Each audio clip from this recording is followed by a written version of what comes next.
My name is Praise Ebenezer, also known as Alex's Heaven, and this is my miraculous story.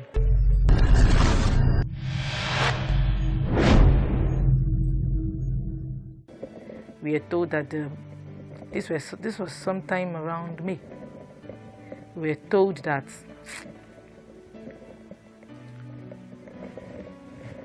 it has been too long and they cannot do anything about it. Then I was shattered into pieces because we had just toured from Lagos to Port Harcourt, down to Umuahia, then Enugu, Owerri, Abuja, Kogi, down to Port Harcourt again. I was broken.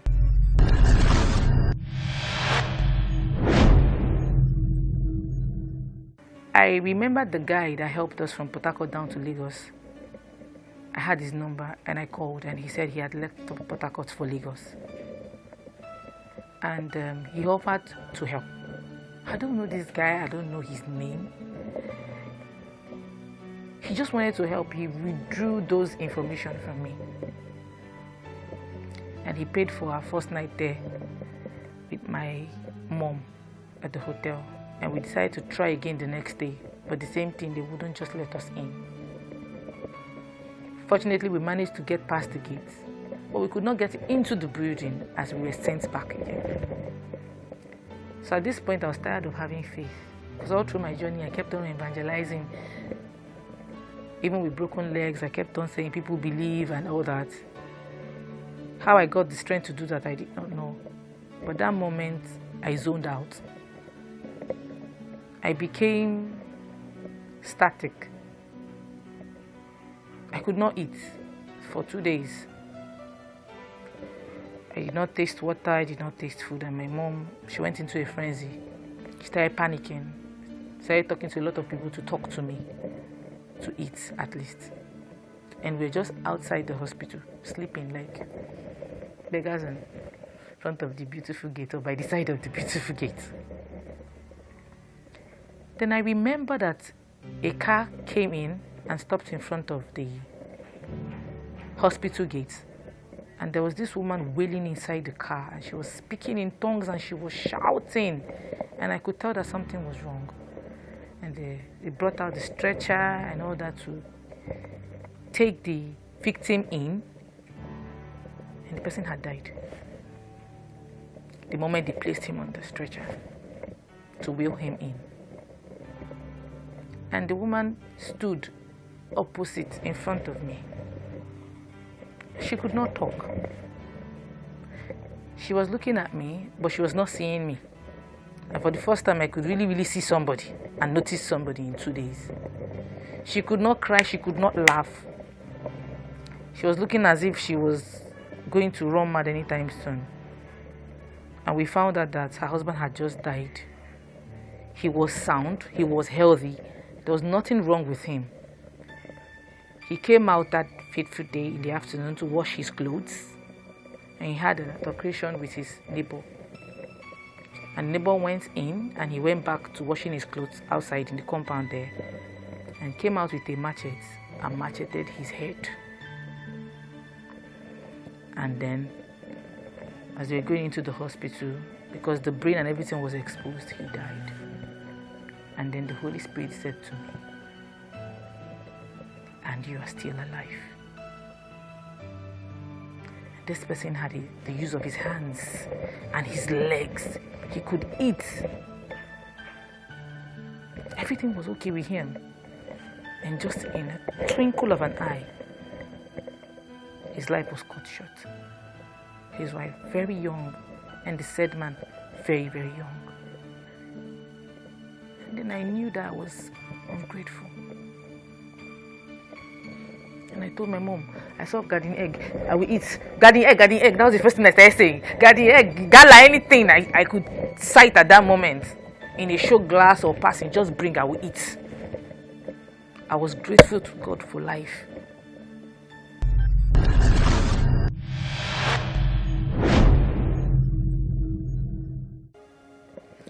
My mom's leg at that moment started to swell. We had previously been in Kogi. They referred us to a bone setter who said he cannot do it. He referred us to a hospital where white people treat people for free. And when we went there, I can't tell if this hospital was private or federal or state, I don't know, but it was a hospital, it was not an orthopedic hospital. We got there and they said they had gone. They'll be back September 3rd of that year, 2012. I said September. And we were in May. So I said September, my Thanksgiving Day month. I was born in September 21st. I was born on September 21st, rather. And I had told God earlier on that my birthday gift would be the use of my legs. I wanted to walk again. I had that mindset that by September, I would be walking. But I was in May. So let's do the math. June, July, August, September. From January, you had an accident. And even till May, no show. Nothing. You are still in the same state. So, is it May, June? Is it the June, July, August? 3 months? How? This is 2 legs. People keep telling you you cannot do it. People will tell you it's unrealistic. People will tell you don't have money. People keep telling you your blood type is this, your genotype is that.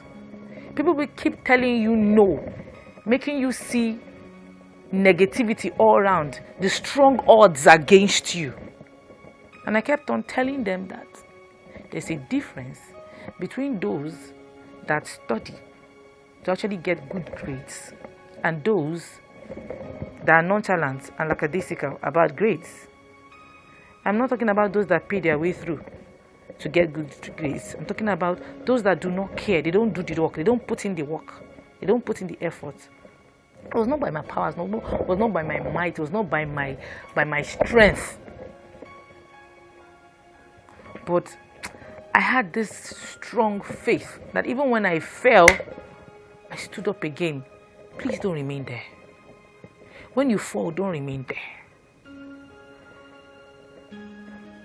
A child would fall and fall and fall during the stages of crawling and walking,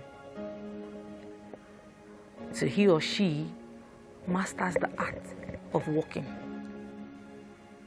I had this strong faith that it is like that for A doesn't mean it will be like that for me. It is like that for C doesn't mean, no matter the tradition, no matter the norm, I am me. I am me.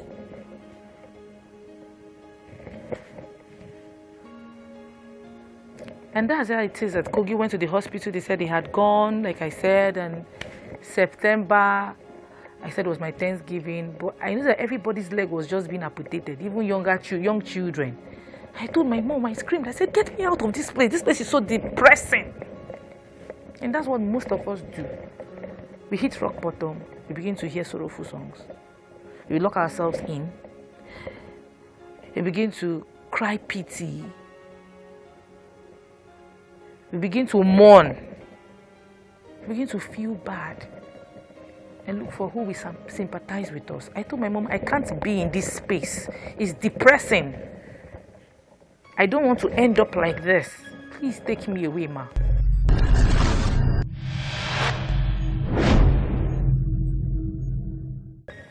And she took me away to somewhere I had a strong urge that we should not go to.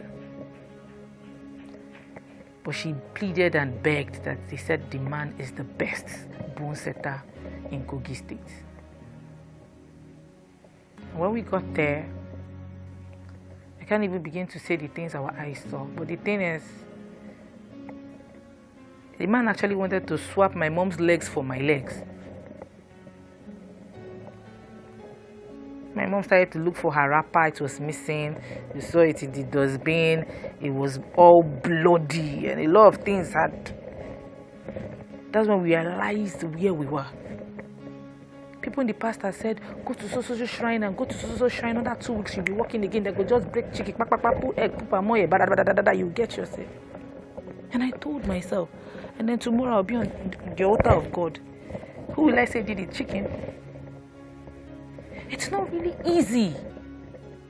But even back then, I knew that you cannot serve God and serve something else. And I knew that His gifts, it maketh the way. It added no sorrow.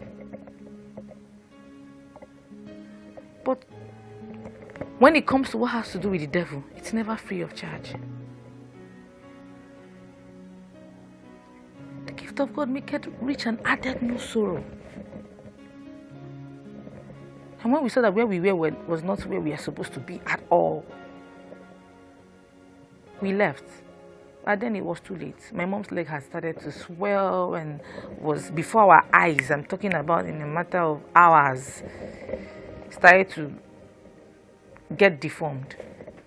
And she had to go back to Umuahia for treatment and left me alone in Port Harcourt. I actually said she should do that. She begged me to go with her. I don't know why I said she should. I said I would go back to Umuahia with the use of my legs. I wouldn't return back to Umuahia, my hometown, without the use of my legs. So I was alone. No money, nothing to go anywhere in front of that Temia hospital. I called the man that helped before, the Good Samaritan, and he said he could only ask his Port Harcourt taxi driver to take me to the airport.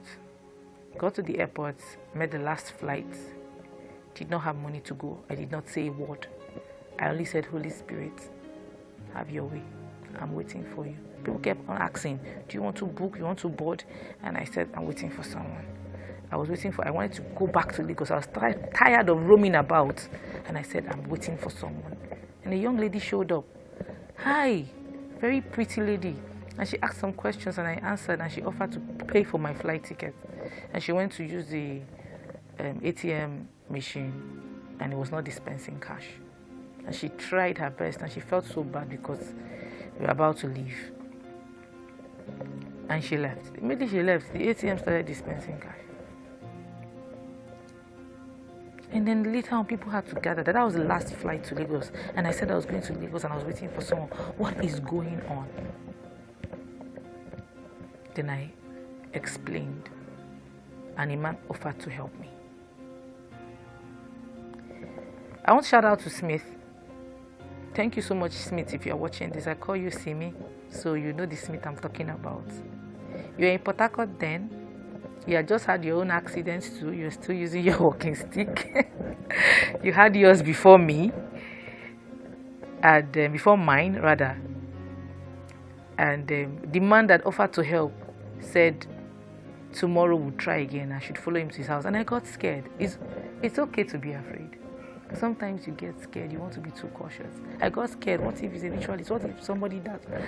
And I had to call Smith. And Smith had to come with his legs that still had irons in them from wherever he was serving in Port Harcourt then, to come and stay with me overnight so I'd feel safe with the man. And the man was just a good Samaritan that just really wanted to help. And the next morning, I was at the airport again, all expense paid, down to Lagos. I got to Lagos, the flight attendant that saw me when I was going was still on duty and saw me when I was coming back, and she broke down in tears. Ah, you this girl, you're coming back the same way again? What happened all this while? And then it was me and my mom. My mom got her healing. She recovered. She came back home. And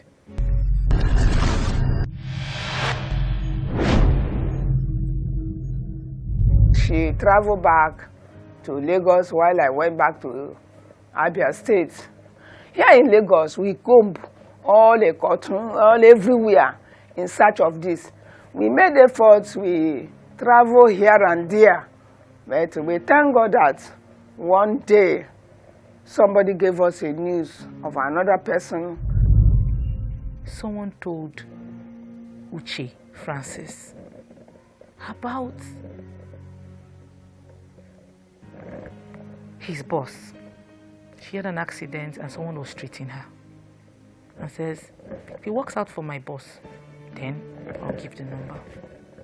It was not long, 2 weeks after that, he called and said, my boss has been trying to get this miracle for years now, and glory be to God, she's up.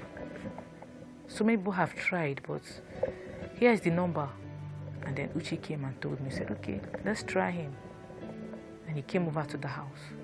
I was hearing so many rumors about me at that time. I was brain dead, I was vegetable. If you see me, you cannot recognize me again. I did not have half part of my body. Because I said no one was going to see me. I was going to be in the house till I got my healing. I was not going to go anywhere again. And my mom kept on, see what people are saying, see what people... It doesn't matter what they're saying about you. Let them talk. Let them say. Let them rumor. Let them slander. Let them judge. Let them condemn. Let them poke and poke and poke. But what I know is they can never poke at God's eye. And then I kept on encouraging my mom that I felt my miracle was getting near. The man came. He checked and said he can do it. In my mind, I was like, Lele, how? Where people have tried and failed, where we've gone up and down. What makes you think you can do it? He just came and he prayed and he said he can. And he was a bone setter. And we were the ones that had just come back from Ikotu market to beg to raise money.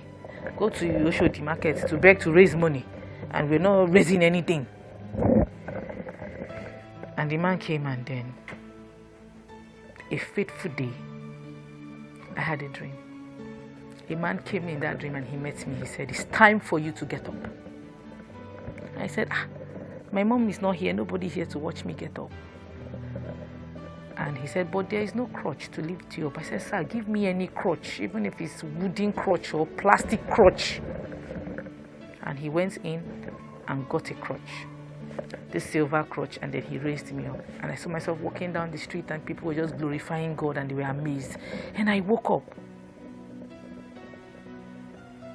And I was happy.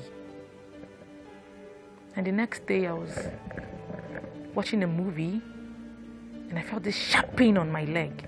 And I tried to reach through the ties of the bandage. And I removed it because I remembered that I did not want to get it infected. The next day, the bone setter came. He loosed the leg. And the bone that a particular private hospital was asking for 1 million to take out first, the dead bone, fell out on its own. And he said, do we have a recent x-ray chart? We said yes. And he examined it and said, another bone has been growing in. It was this other new bone that pushed this old one out and joined with the one inside. And my flesh was already covered. You could not see sore or anything. This man was treating, and we were praying. We did not relent. Back-to-back prayers. Worshipping. Praising God.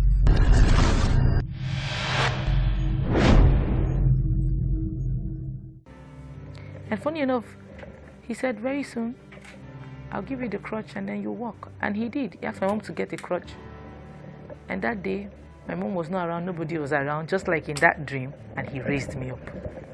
30 minutes later, Uche Francis came in, my mom came in much later, and it was something else. I had to learn how to walk again, because my first step, I thought I was going forward, but I was actually going backwards. It was funny, my knees were facing each other. It was funny, I looked so rickety, so stricken. And after he raised me up, I never saw that man again till today. So we had to continue the massaging process and the tying process by ourselves. And we could not even reach him. See, God is faithful. It looks like I'm saying one Disney story, but God is faithful. God is able. And God is mighty.